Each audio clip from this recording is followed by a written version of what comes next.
Alright, example 8. In this one, we're going to take a look at what mat and phantom objects are and how they are used in a mantra.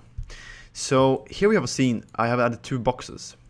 One of the boxes I want to use as a mat object, and one of them I want to use as a phantom object. So this box is actually going to cast shadows only. I don't want to render it. I only want this object to cast shadows on the scene. But I don't want it to cut any objects either. So like it can penetrate things, and it can be like there casting shadows. It's kind of like a shadow caster, kind of. And then this other box here, I want to use as a mat. This is actually something I want to use in compositing instead. So let's say this is a house in front of this thing that I want to render in a separate pass and then be able to composite it together. That means I will have to cut this object here off by this with a mat. So it's a mat and a phantom object. So how can I do that? So let's type phantom, or let's type P, and let's type box M for mat.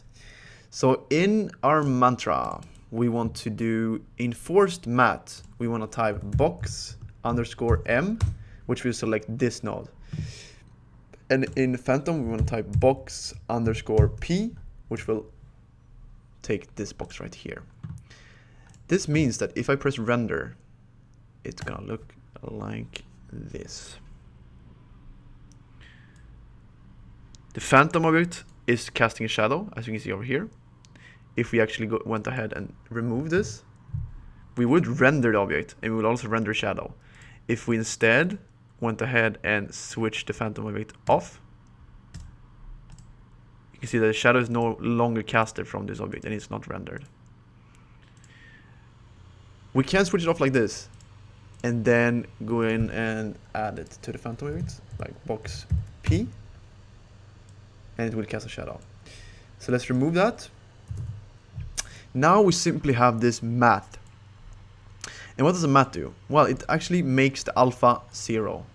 If we go here to this pop-up here, we can actually check all the channels like red, green, and blue, and the alpha channel. In the alpha channel, anything that's black is 0, and the white is 1, which means that it will be opaque here. So that's basically how mats and phantom objects works in Houdini. And just quickly, I'm also gonna go ahead and talk about this exclude object field here. We can basically exclude any object we want. So if we want to exclude the toy, even though it's in our candidate objects, we can do this, and it will exclude it. It won't render it, regardless if it's. Is it actually? Would it render if you have it in here? Forced objects? No. So the excluded objects are actually trumping, or triumphing. I don't know, trumping this object. So forced objects is trumped by excluded objects. But if I remove that, it's going to render it.